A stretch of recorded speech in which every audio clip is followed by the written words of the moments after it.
After being scorched, scarred, and abandoned, Fort McMurray is safe enough. And today, about 7,500 residents returned home. Welcome home. Welcome home.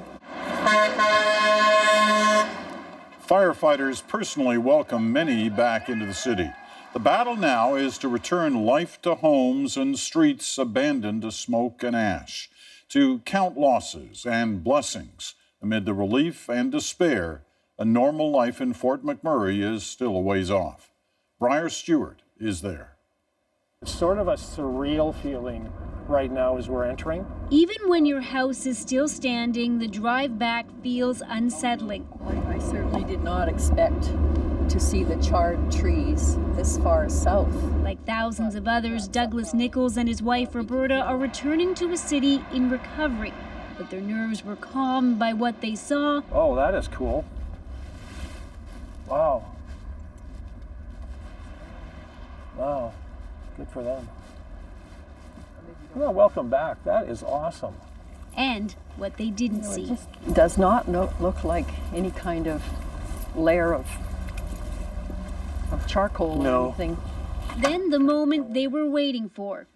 You know, the smell is not bad. There's no smell. No smoke smell, but with the electricity off for days, the refrigerator is going to be tossed out. Obviously, we're two of the very fortunate people of Fort McMurray.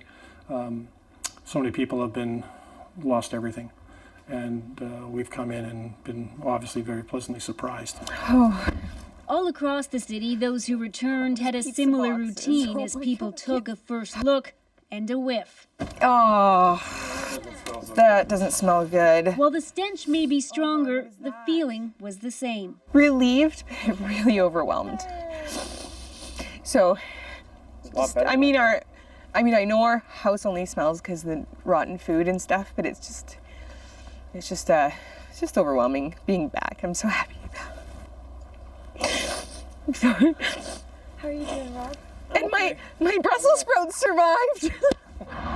While some of the city is now open, much of it is in need of a deep clean. At the hospital, the ER is now up and running, and staff are working to restore the rest of the services there. As for the other areas, the work will take much longer.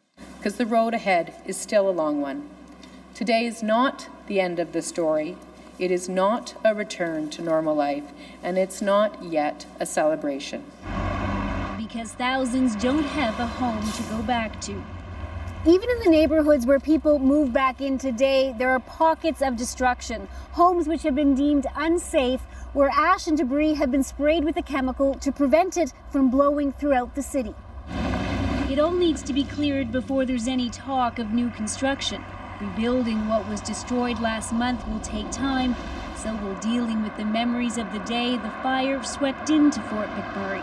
Some guys aren't doing great, I'll be honest with you. That was traumatic work for a good period of time, and they didn't sleep, and that's hard on a person. So we've encouraged them to get the help.